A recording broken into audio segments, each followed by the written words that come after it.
Hello and welcome to another episode of the Smaulgld speculation series. Today we ask the question, is the US dollar becoming the new petrodollar?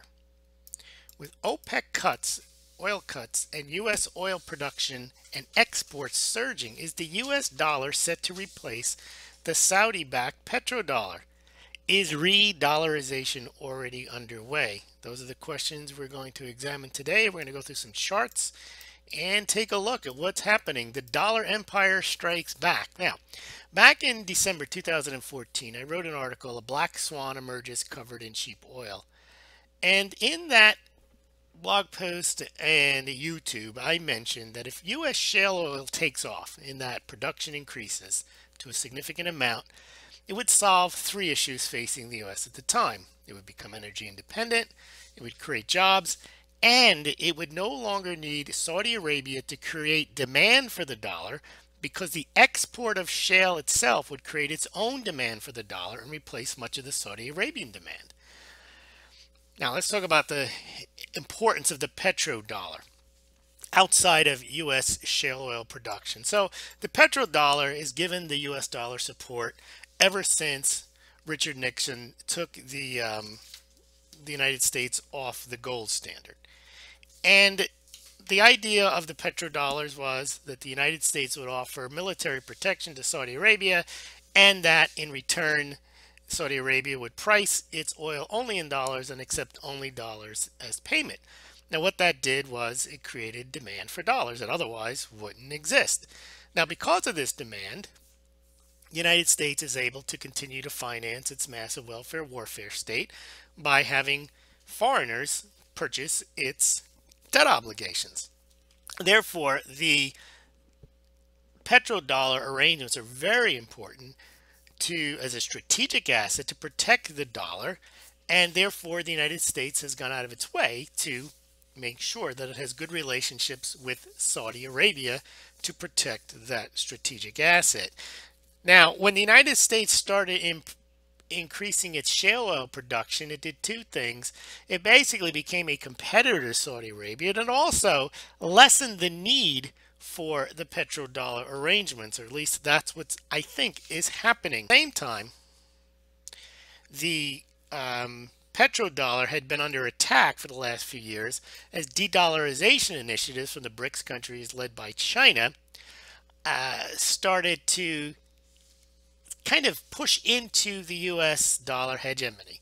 And China set up an Asian infrastructure bank, the Belt and Road Initiative, the Chinese International Payment System, the Yuan clearing banks, and swap facilities, and those all began to gain traction. Also, during much of 2015 and some of 16, foreign central banks, namely Russia and China, were net sellers of US treasuries, and they were net purchasers of gold. So the United States dollar was under attack because of de-dollarization.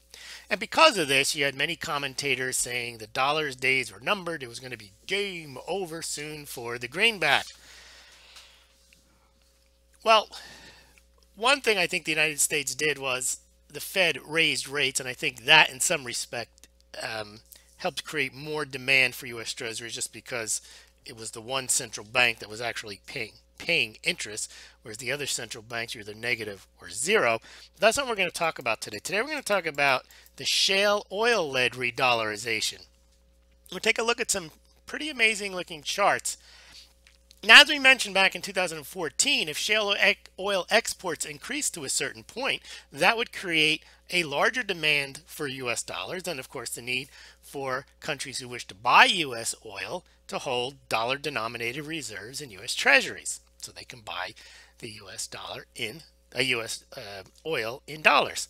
In addition, since we still have the petrodollar agreements in place, that means foreign countries also still need dollars to buy oil from Saudi Arabia. So countries now have a need to hold US dollars, not just to buy oil from Saudi Arabia, but also to buy oil from the United States.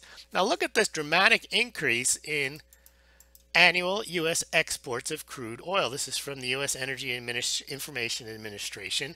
You only had 200 on an annualized basis, 294,000 barrels per day, And by 2016, that was up to 6,235. So you can see that is huge. And that continues through 2017, where if you take just the first 4 months of 2017 on an annualized basis, the run rate would be 11,091 thousand barrels per day, which would put it way up here. So the United States is swiftly becoming a major oil exporter. And the Pura Energy Group estimates that U.S. crude oil exports will grow to 2.25 million barrels a day by 2020 and boost the U.S. into the top 10 oil exporting nations. Now, in contrast, in 2016, Saudi Arabia did export 7.5 million barrels per day, but the U.S. is moving swiftly towards taking a big chunk of, or catching up to Saudi Arabia. Now, the United States also already produces more crude oil than Saudi Arabia. Of course, the United States maintains a lot of that oil for domestic consumption and also for strategic reserves. But still, you can see the United States is increasing its oil production while Saudi Arabia has been hampered lately by agreements to cut production. And here you see the first 3 months of 2017, the United States increases its production even further than it had been in the prior years, and Saudi Arabia, as you can see, has just flatlined its production per its OPEC agreements. Now, the impact on that, this is just 2 countries, but Russia, which doesn't buy oil from the United States, doesn't need oil from the United States. It's a major oil exporter itself, but it has increased its U.S. Treasury holdings over the past several months. This is the most recent month we have, which is April, from the United States Treasury Tick report. And China, too, also increasing its U.S. Treasury holdings. So the question is, are rising U.S. oil exports and higher U.S. interest rates renewing demand for the dollar and U.S. Treasuries? Thanks for listening. If you wish to purchase gold or silver, not investment advice, you can do so through the links below this YouTube and also on the Smaulgld channel. You can compare pricing and shipping at bgasc.com, Golden Eagle Coins, SD Bullion, Money Metals Exchange. Smaulgld makes a small commission, but you pay no more, no less than if you visited those sites directly, not investment advice. But if you are interested, please consider doing so.